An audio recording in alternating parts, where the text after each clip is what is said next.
Welcome back to the Gleam Fishing Channel. Another winter's morning, lots of good strong frost here at the moment. Got someone a little bit different, so an extra special guest here, so some of you might know him. Grant Orr.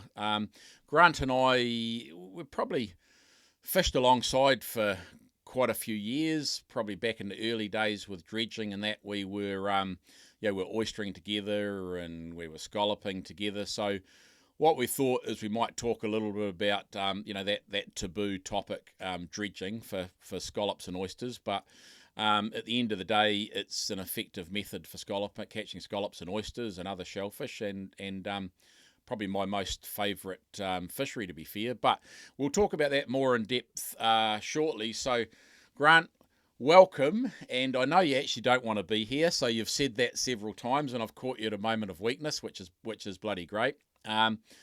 Welcome. And I guess largely, when did fishing start for you? Like why are you doing what you're doing? And just a little bit about the good old days from you. Oh, well, thanks for recognising I don't want to be here, Darren, but fishing started for me when I was young, I guess, with parents. Stepfather owned a fishing boat, and Yep. we used to get to go out on it when we were kids. And when I left school, I thought, oh, well, I'll go and do that, but they didn't allow me to do that. They said, no, fishing's no good, you better go and get an apprenticeship and do something else. So that's what happened. I became a car mechanic, and the day I finished my apprenticeship, I went down the road to Skeggs Foods and got a job as a trainee engineer on the bigger fishing boats and went fishing. So that's when it started. So you defied the old parents, eh? Yeah. Yeah. Yeah. Oh, no, it was good. It was good advice, because without that I wouldn't be where I am now. So, Yeah. and I did get the opportunity not too far after that to buy the parents' fishing boat and carry on fishing, which was really quite a cool opportunity to have. Mm. So that was the Waimarie back in the day, was it? Or was the one you bought first? No, Ron owned the Waimarie for forever, and then we brought one in partnership, the Calypso. Oh, the Calypso. Okay, Yeah. so that was in partnership. Yep. Yeah. Yeah, well, I guess I remember that because that's when we were alongside each other. I was on the Destiny G and you're on the Calypso. So, yeah, so you went and did your trade, which, as you said, is very, very helpful because you got multiple skills. And then, so what did you do with the Calypso? So tell us about when was that roughly ballparkish? Don't need exact date. So when did you buy her and what did you sort of do with her? That was about 91 or 92. Yep. And the main reason we brought it is the scallop fishery was coming back into really good state, and Yep. all the enhancement program was working well, and the previous boat was just way too small, so we needed something that could carry a few tonne, and that's why we brought it. So, yeah. Okay, so it's pretty much for the scalloping. Yeah. Really, that was the only reason we owned a boat, was actually for dredge fishing. Yeah. All the other stuff we did with the boat after, like set netting and all that, was really just to fill in time, I suppose, because the dredging was our mainstay. Yeah. Yeah, that makes sense, I guess, because we were sort of the same. I mean, when the scallops and oysters and everything was sort of going strong, that was your income for the year, and the rest of the year was sort of play fishing, wasn't it? It was just paying the bills, keeping the boys going. I know you guys did pretty good with your set netting and that, but that was sort of, I guess, like any peak season. That's when you make the money, and then you try not to lose it all through the quiet times, largely. Fishing's a funny thing, Darren. Like, every year we had the boat, we actually made the money out of something different each year, like scallops one year, oysters the next, mussels another. Yep. And then the set netting come in, and every year was different, which was great. And we had the variety. We weren't stuck trawling, or we were doing a few things. So. Yeah, the variety's the key, and that's what a lot of people are keen on, eh?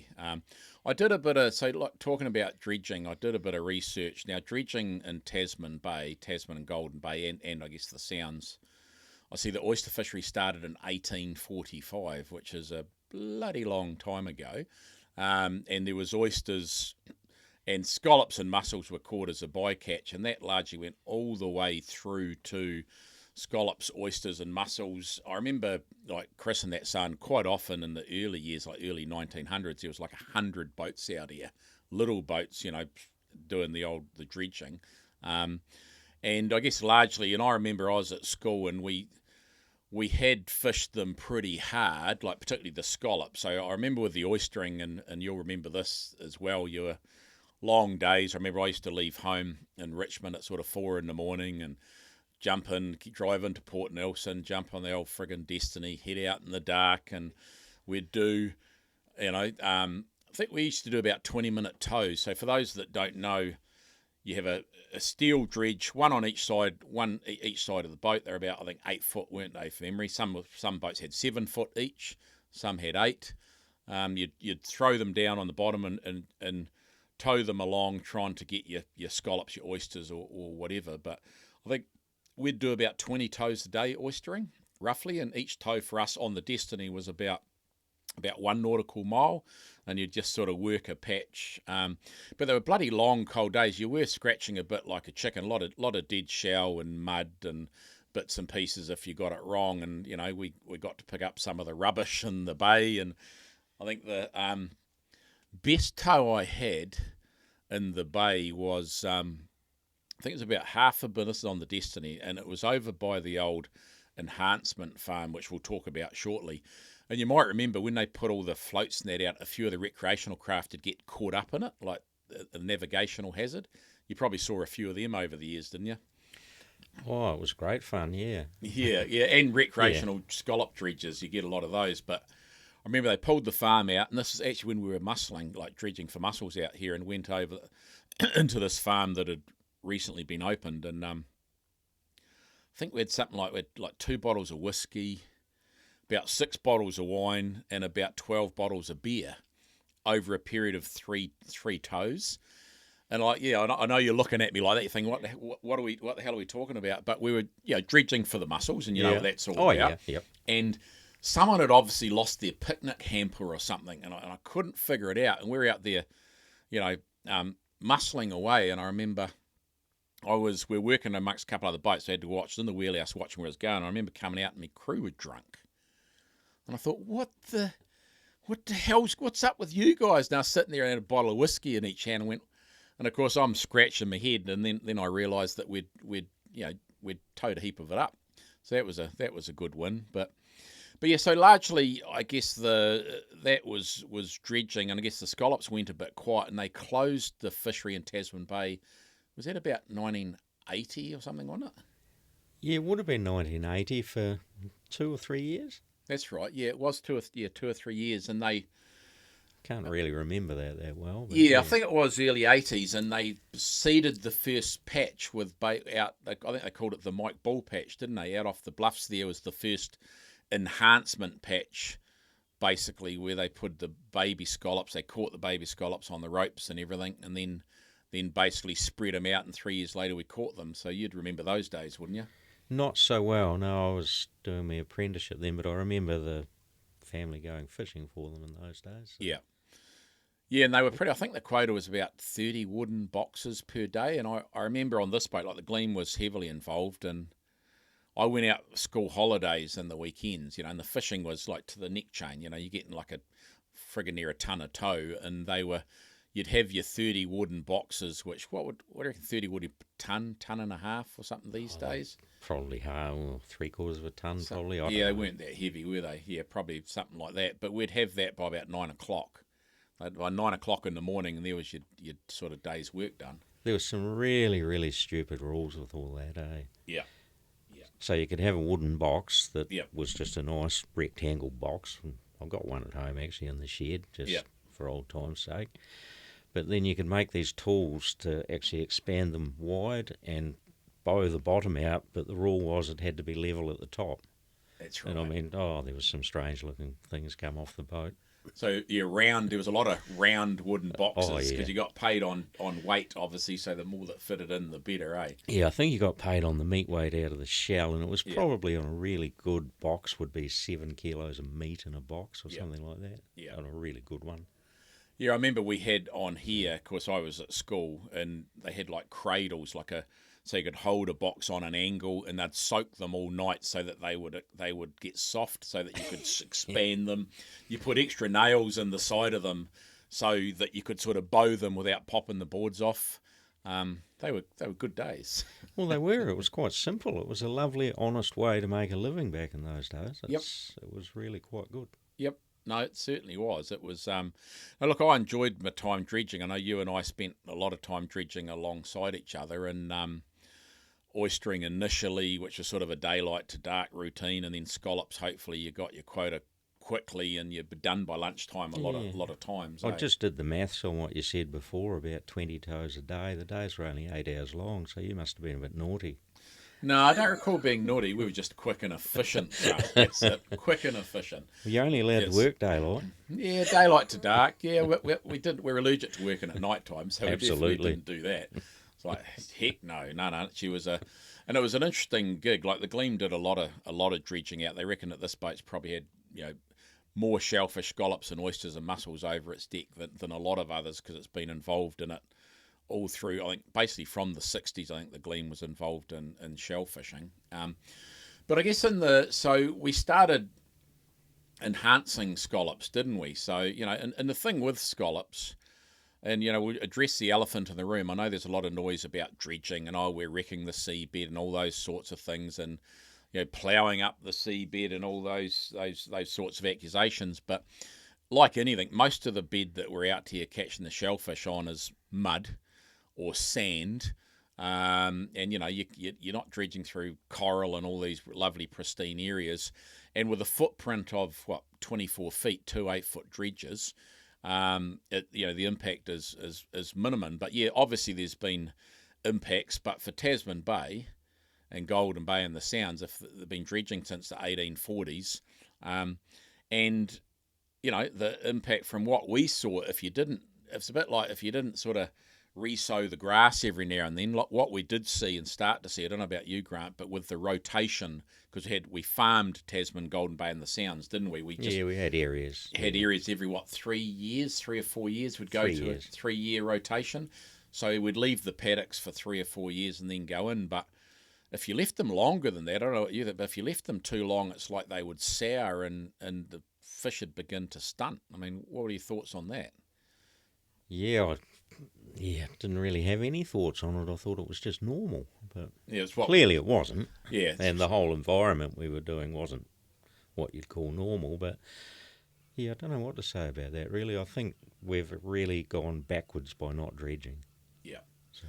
Well, I think I agree, because it's like anything. If you don't attend to it in one way or another, then things definitely slip backwards. Well, it's been dredged since 1845, so effectively we've done no damage to it. It was all done before us. We're just keeping the paddock in a state where it grows the product. But things have changed. There's all the environmental things up the hill have tipped down into our paddock, and it's really not been good for us. Yeah, no, I absolutely agree. I think silt, and we'll have a conversation about that. So with I guess for the viewers, so the Scallop Enhancement Company, I don't know when that was formed. Maybe that was 90s or something, Grant. And I know you guys and your family were involved, and we're involved. So basically they caught mussel spat, and then seeded it out in paddocks in the bay that sort of subsidise or enhance the wild stock. Then every 3 years we were allowed to catch it on a rotation, weren't we? So you're involved in some of that early spat transfer and that enhancement stuff, weren't you? So what was that like? What were you doing? Oh, it was great fun, but I think you said we caught mussel spat, we caught scallop spat, and then they did have an accidental catch of a huge amount of mussels. That's right. And that's when we ended up dredging mussels 3 or 4 years after that. Yep. But yeah, the scallop reseeding program, you've probably got some footage of that somewhere of what they do and how it happened. But it was a fair bit of work to actually put them out in the bottom again. I had sort of 7 people on my boat, all pulling the bags apart that held the spat and shaking them into bins and over the side. It was quite time consuming, really. So basically the baby scallops were caught in little wee bags, weren't they? And then you open those bags after a few months or a year or whatever it is, I'm not sure. But it's only a few months. A few months, yeah. And then you guys would have them in bins and then get given a grid and go and spread them over that grid, over that paddock, weren't you? they lifted them onto our boats in bulk bags, just all the little sacks, and then we had people around the boat, and we had a square that we were supposed to reseed on our GPS. Right. So basically we were reseeding our own patch. Yep. So we should have had the records of where to go back and how to do really well, but it never really worked out like that. Yeah. So. But it worked pretty well, eh? So, I mean, what was a day in the life? Obviously, depending what paddock was open, whether it's the Sounds, Tasman Bay or Golden Bay. I mean, what was a day in the life scalloping like for Grant in Tasman or Golden Bay on the Calypso? Fantastic, really. Yep. Yeah, we were lucky enough to have a nice warm steel boat with a diesel stove, so cold mornings weren't a problem. And now he's only making that comment, viewers, because it's cold here this morning and the Gleam doesn't have a diesel stove. Yes, Silk. The heater's down there, but I've turned it off because of the noise. But okay, I get the point. Diesel stove, yes, carry on. Yep. But yeah, it's quite a competitive game really, because there's 64 boats at one stage, and you really had to be on the game to work out what you're doing to get in to be first to catch your lot, I suppose. Yeah. Not that there was any sort of reason to be first into port, and it never really was. But just typical fisherman competing, though, wasn't it, really? It was, but it was like a competitive sport for me. But at the end of the season, it's nice to be the first person finished, because it gets really hard to catch them. So I don't think that ever happened to me, but... Oh, no, I think you're well up there. I mean, you're right, it was competitive, eh? Like, I mean, I guess we were competitive amongst our company, and you guys were probably competitive amongst the Scallop company. Yours. I mean, we obviously had 5 boats doing it, some years 6, and there was always a badge of pride who was the first to finish for the day, for the week, and obviously the year. So, there was some fierce competition, but they were great times, eh? Well, they were, but I think back to my first season on the boat when I'd brought it off my stepfather, and God, that was funny, eh? I asked him what to do. He said, I don't know, you're doing it. Bugger off. And he never... I thought one day he might actually come back on the boat and come fishing with us. But he hasn't. He's 89 now. He sold it to me when he was 58. And he didn't do one day on the boat commercially fishing after that. He was too busy, which was pretty cool. Yeah. Funny, that's funny you mentioned that, because... I remember, I think, literally the first scallop season I did on the Destiny, and like my first day out on the Destiny, and I'd done scalloping with Dad as a school kid in the school holidays, and I think we're out off the hard sand here, and of course, people were, quite hard to get them on the hard sand, literally, and I was catching nothing, and people were getting bags around me, and I remember... sulking like a spoilt little shit, because I didn't know what to do. And poor old Dad's slaying it, and the rest of the Guard family is slaying it. And I'm there just distraught because I couldn't get anything. And I whinged and whinged and whinged. And I remember in the end, the old man, pull her out of gear. And he came alongside, in the middle of the sea. Everyone's happening. Everything flat out's a race. And he came alongside. He jumped on the boat. He looked at the wire, because obviously your wire length to get the dredge working efficiently is critical. And he got the old 471 on the Destiny, the old engine, and just screwed her up to about 1,500 revs and said, "There, you'll be fucking good as gold now." And then he jumped off, and he was right. Boom, we're into it. I just wasn't using enough power. Simple as that. So, but of course, never gave us the boat and the opportunity, but no information on how to catch them. Just figured that we'd know. So it was very, very similar, eh? But we did get a bit of information though, Darren. Like our dredges were all good, and there was no tangly points, and everything was and showed us how to keep things nice, neat, tidy, so nothing caught. You didn't have tangle ups. Yeah, they were made by experts. There's probably 100 years worth of skill in the dredges that they made and supplied us, eh? Really, to be fair. Oh, yeah, well, I was lucky I did have that from my stepfather to teach me, but he had no one to show him. So, yeah.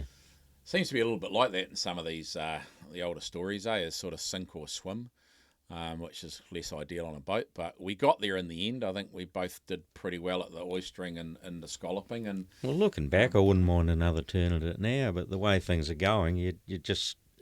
the amount of stuff you'd have to do Yeah. to be able to do it is just not an option. Too hard. Yeah, no, I agree. It's the one. Dredging was actually my favourite fishery because people might think, oh, you throw a steel thing over and plough the bottom and catch scallops and oysters, but as you know, it's not like that. It's all about length and time and staying on the fish, and I think it's an art, actually. Dare I say it? Well, certain fisheries suit different people. Like Yep. trawlermen are not generally that happy dredging because they're on their feet all day. Yep. Yep. Yeah, set net fishermen, yeah, they're on their feet all day too if they're doing it right. But yeah, each different strokes for different folks, isn't it, when it comes to fishing? So with the enhancements, so it went pretty well for quite a few years, and we had scallops everywhere. And of course, the important thing as well is there was hundreds and hundreds of recreational fishermen out here dredging. Like there was just every day of the week there was recreational fishermen dredging in Tasman, Golden Bay. Not so much in the Sounds because it's more tide, but everyone was. And I think the quota here for recreational was 50 scallops per person per day, which is the highest in New Zealand for. And they were dredging out there alongside us merrily all day and all night and all sorts of things. So it was a big part of the community, wasn't it, really, the scallop fishery? Oh, it was. And there's some of them that probably shouldn't have been out there doing it in their 10-foot tinnies. Hook onto them and you're standing at the tray sorting, looking back, thinking, oh, shall I watch or shall I just turn away? And in the end, you sort of pick up and give them their dredge back and give them a feed of scallops and say, well, just come and ask next time. Yeah. Yeah, there seemed to be a thing, I know, that those that don't understand, I guess, fishing boats tended to think that your gear is pretty much just under where the wire hits the water. They don't sort of appreciate that your dredge or your trawl net might be 200-300 metres behind, So we had a lot of recreational craft going across us, and then, of course, they would tangle us, but it always seemed to be our fault. Oh, don't worry. We've had some fairly good tangle-ups between ourselves. Haven't we just? Oh, yeah. Yeah, it does sort out. Yeah, there's definitely when the commercial boats, you got 40 or 50 working in a square kilometre with a couple hundred metres out. I think the record was in the Waitara Reach in the Pelorus Sounds, and I think the record of boats hooked up I saw was about 12. Like, it was like a cobweb, There was just boats everywhere, and of course, fortunately, we managed to avoid that, but it was never pleasant when your gear got hooked up to another boat, was it? No, or a rock or something else. It was never fun. Yeah, no, they were sort of the least exciting moments, really, at the end of the day. So, I'm like you. I looked at the dredging and think they were good days. So, and I actually found some footage of the Kathleen dredging and also this boat dredging, and you'll see the guys standing at the tray just sorting big piles of lovely scallops. And I think the footage is in Golden Bay, and I think we were doing about 2.8 tonne or 3 tonne of shell per day per boat back then, and it was 2001 was this footage. Now, from my memory, 2001, and I know that 2001 was a good year for the Guard fleet. Like, we had our 5 boats doing it, and we had about 76 tonne of meat, and I know that the last day of the 2001 season, we had our quota at lunchtime. So we were working close off Terakoe, and there were still huge big piles of scallops. And then, I don't know, after that, the wheels started to fall off. So what do you sort of remember about the decline of scallops in Tasman and Golden Bay? What are your thoughts on that? God, there's so many thoughts. I don't know which one's right, but I think the major decline was a bit of flooding up the back. Yeah, coming out, and I remember we were all shaped up to start a season, and we were going to have our 12 tonne each, and a flood about 2 weeks before, a heap of fresh water in Tasman Bay, it killed half of our scallops. So. Yeah. And then you have a look at what's going on now and seeing what's washing down. I don't think there's much hope for the seafloor in Tasman Bay. Yeah, I would. And there has been research, because I quite often and I've had some questions from the channel viewers, what killed the scallops, was it you guys? Well, the key thing is we were enhancing them. So we were, I think 20% of our income was going into putting enhanced scallops on top of the commercial, the wild catch. The recreational guys were loving it. We were loving it. But I agree, I think it was the end of 2021 we had those big floods, and I know that like I said, we finished our quota at lunchtime in the end of 2021, and we went back to the same paddock outside Terracoa in 2022, and there was just heaps of dead shell. Yeah, that's right. Everything we do on land has some effect down there. Like even driving your car around town, where does the car tyre end up? Yep. Down the drain, out to sea. Yep.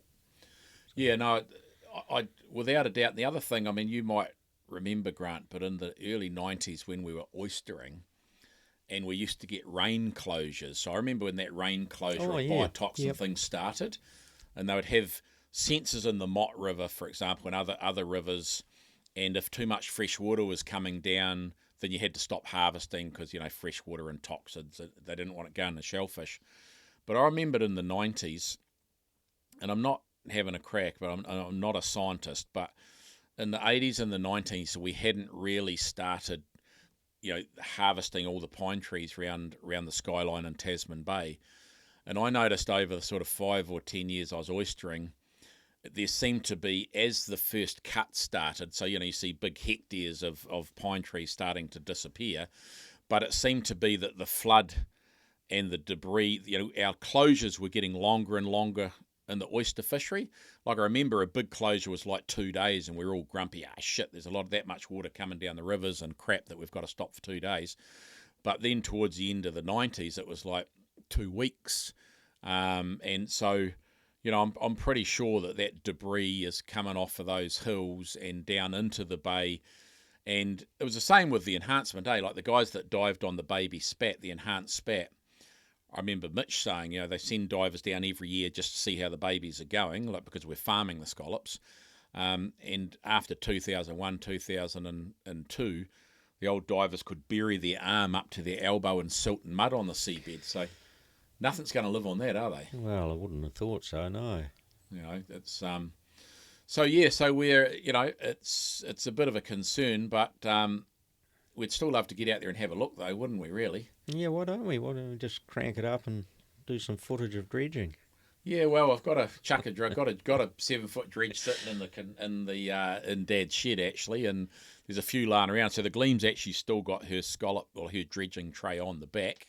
So yeah, I'm living in hope that that one day it might it might come back and we can go out and get a bit of a feed, because it was an important fishery.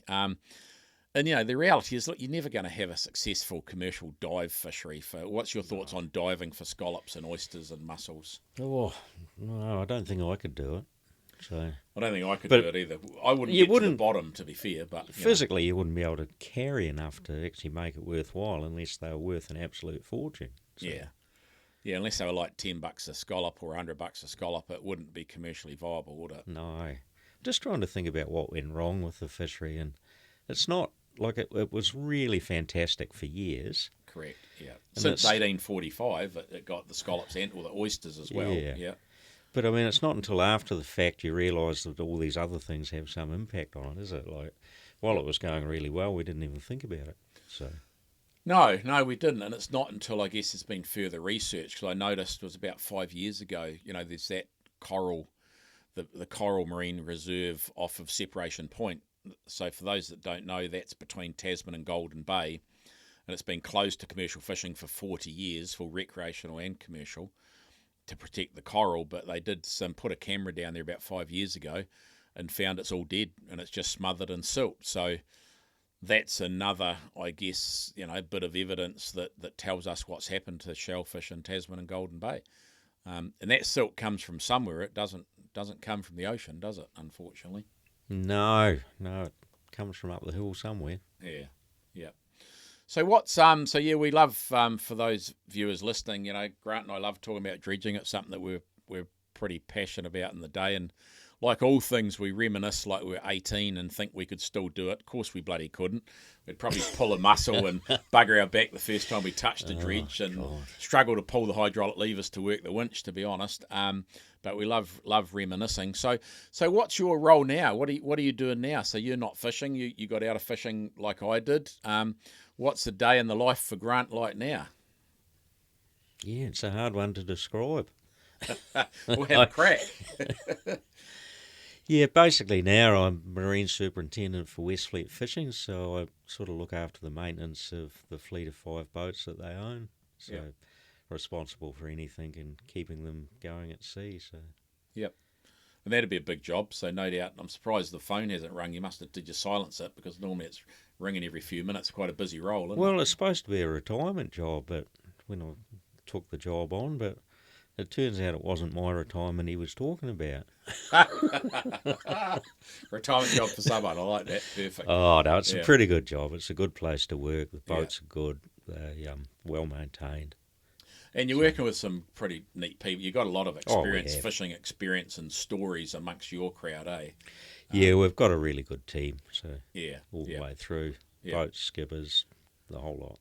And I guess, so you're in the middle of the Hokie season. Things are going pretty well. I mean, something that you guys did last year, which I was pretty fascinated with, was engine in the Galatea blew up just at the beginning. So Galatea, obviously, for the viewers, you've seen, Steve. So Steve was one of our more popular podcasts, Steve Potter, talking about he's the skipper on the Galatea. So what, you were like a week into the Hokie season, which is the money time of the year last year, and the main engine went bang? I mean, was it... Yeah, that wasn't actually that much fun getting that phone call. It's like... was Steve on board? Or no, Barry, it was Barry, and he sort of says, "Oh, I don't think you're going to like this." So you're there at the beginning of the season, the beginning of the race. Yeah, 10:30 on a Saturday night. Yep. And, it all panned out in the end, but got the boat towed back to Nelson by one of our other boats, sent our other boat down to pick the gear up. So you actually had to leave the gear on the bottom. Yeah, She stopped. yeah, no, it was a bit of a major, really. Did she seize? So she just went clunk? Yes, it did. Oh, okay. Yeah, but it's all right. We had a spare one on the shelf and managed to get it back in 9 days and back fishing, so... And that's some sort of record, really. I think probably a record in the port that was talked about. So that's the advantage of having spare engines and spare gear and having a preventative maintenance plan. Like, you think, a boat the size of the Galatea, and how long is she? She's reasonably sized. 26 metres. Yeah, so 26 metres. The main engine, hemorrhages, and you take the old one out, put another one in, and you're back fishing on the grounds in 9 days. I mean, that's some sort of a record for sure. Oh, it's an absolute credit to all the engineering companies that worked on it. So, yeah, absolutely. No, it was well done. And of course, the boys are stoked now because they've got a newer engine and everything's all bright and shiny, and they're down there slaying it at the moment. The Hokie season's going pretty well for them, isn't it? Well, I think it's going really well. Yeah. Yeah. Oh, everyone's going well. It's not just us. So. Yeah. Even the little tuna boats are going all right. The speedboats. Oh, the bluefin, yes. Yeah, we've talked about the bluefin. We talked about that with Steve. So there's no issues down there. The recreational and commercial boys aren't getting in each other's way. It's all going pretty well from what you've heard. No, I don't really see any of that, Darren, so I don't really know. Yeah, but they're catching tuna by the sounds of it, eh? So well, they're having a go. Yeah, plenty having a crack. So we don't. What next for Grant? So you got MJ, your daughter, and you got other kids as well. So David and Sarah, and you're married to Tamara. So when's retirement coming up, Grant? This is a hard question, and you don't have to answer it. You don't have to answer it in any way because your boss will be watching. So what's the next 10 years look like for you? Yeah, I don't really know. I'm just cruising along, enjoying it. So yep. Yeah. Well, it's not really cruising along either. It'd be really nice just to take a month or two off and then get back into it again. Yeah. Because I've got a list of jobs around the house that I need to finish. But it's only going to take about 2 months, and that'll be it. So that's what everyone does. You build up this list of when I retire jobs, and then you hook into it, get it done, and then you got 10 years sitting there going, oh, shit, what next? So in a perfect world, I want to actually do them myself. I don't really want to pay someone to do them. So yeah. No, I can fully understand that. So that's we'll probably start to wind it up because I know you'll be flat out. The phone will be probably ringing, and you got boats to deal with because it is a busy role dealing with the boats. So, and thanks for coming. I know you didn't. There you go. Yes, it's gone 3 times. Gone 3 times. I knew that would happen, and I know you didn't want to be here, so I do appreciate it. And it went bloody well. So it was interesting. Yeah, I hope you got something interesting out of that, Darren. It's It's funny thinking back. It's really quite nice looking back. And this wharf here, how many fishing boats are here now? Not many at all. Every berth on this wharf in 1995 to probably 2001 was absolutely full of a commercial fishing boat. Yeah, absolutely. And the sad bit was it's not through lack of fish. I mean, sure, the scallops, the loss of the scallops made a bit of an impact, but there's still plenty of snapper and gurnard and dory. There's still plenty of fish out in the bay. It's just like a lot of these primary industries, it gets harder to be a little operator in a primary industry, which sort of sucks because that's where the heart is for sure. And as you get older, you sort of look at it and think, oh, someone else can have a turn there. Yeah. Yeah, no, absolutely. I think we're both at that stage for sure. So, look, thanks for coming, Grant. That's all right. And no doubt we'll have a beer shortly at some while stage. I'm editing this. Well, yeah, while you're reviewing it. Yeah, absolutely, yeah. Well, that's when the real stories come out. So we managed for the audience to stay pretty PC and kept our language to a pretty subtle level because we normally feed off each other and goes from bad to worse. But anyway, so thanks very much for coming, Grant. That's all right, Darren. And we'll see you again soon. Oh, this afternoon for beer. Yeah, sounds bloody good.